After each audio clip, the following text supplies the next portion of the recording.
and welcome to another edition of Sports Card ASMR. I'm the Sports Card Doctor, and we're very happy that you are here with us today on another edition of Crinkle and Rip. We'd love for you to consider subscribing to the channel that combines sports card nostalgia and ASMR relaxation. Sports card nostalgia and ASMR relaxation. Crinkle and Rip is a series in which we grab a pack of cards, we crinkle it, we rip it, we see what's inside. It's a quicker burst of a episode around these parts, and we try to be relaxing unless people in the neighborhood are driving motorcycles loudly up the street. Nothing I can do about the mean streets of Burbank today. All right, let's get to it.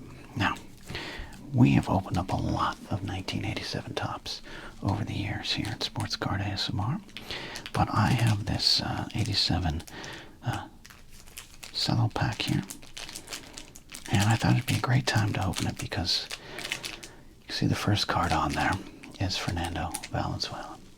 And Fernando recently passed away, too young at the age of 63. He had some health issues leading up to it.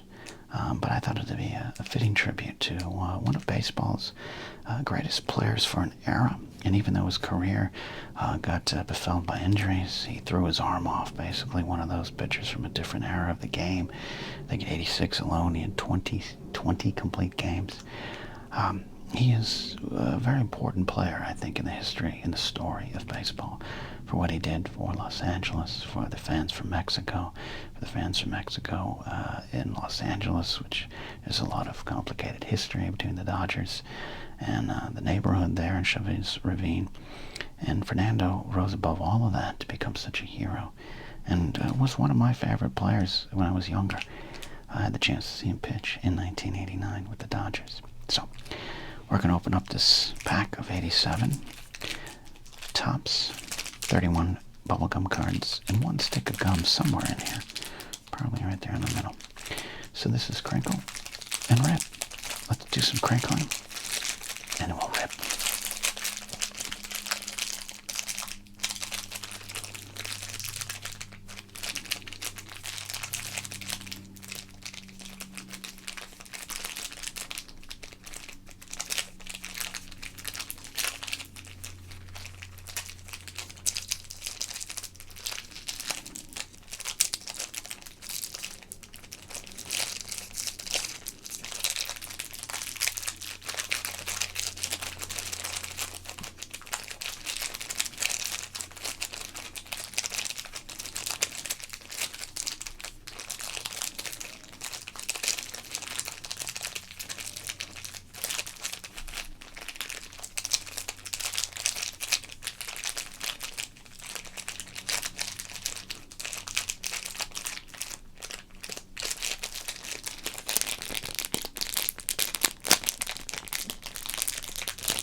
We have ripped, get to that gum and see if we can also get a snap. We, of course, don't want the gum to be too moist.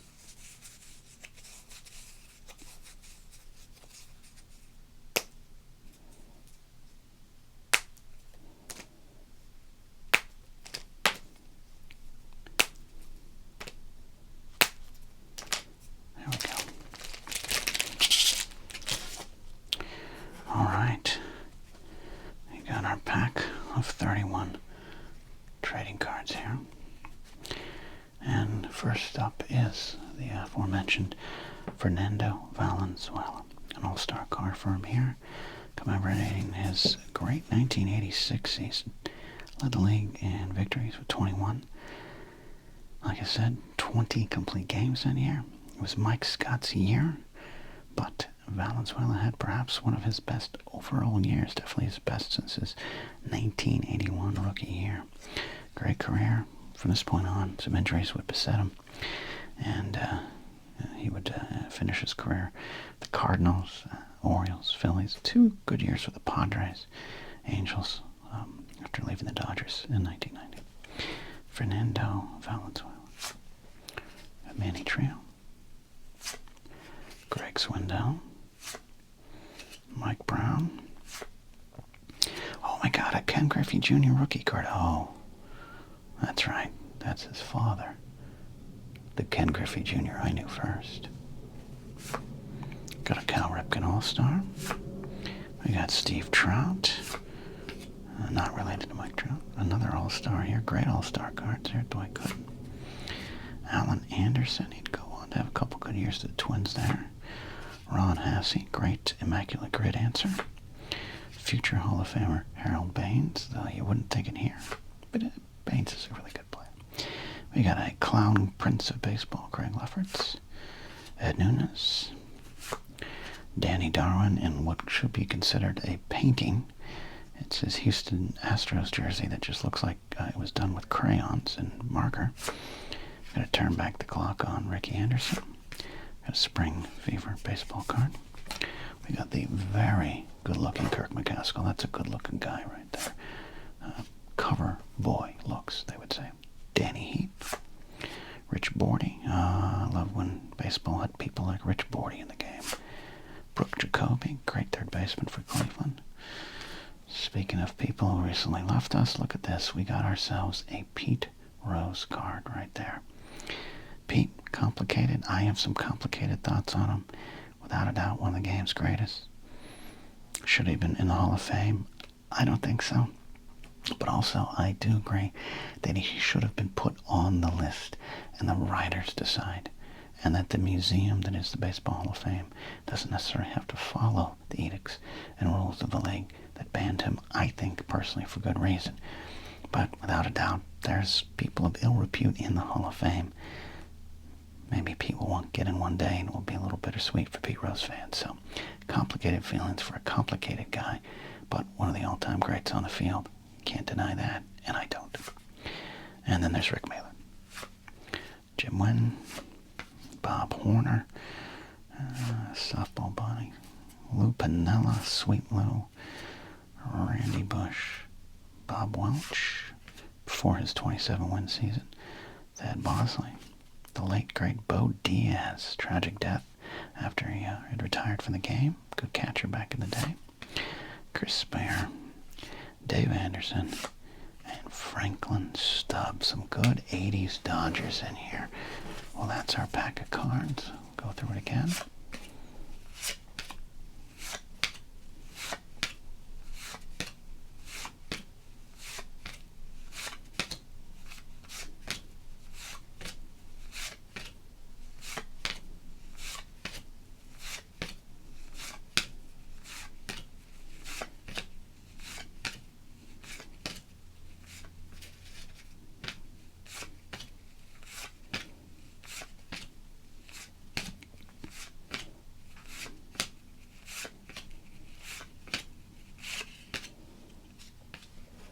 Fernando and a screwball on the top of the pack. Well, that's what we do here.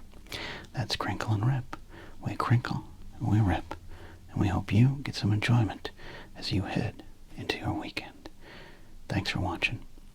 Please subscribe, like the video, tell your friends about it, tell Ken Griffey Sr. about it, and thanks for all you did, Fernando.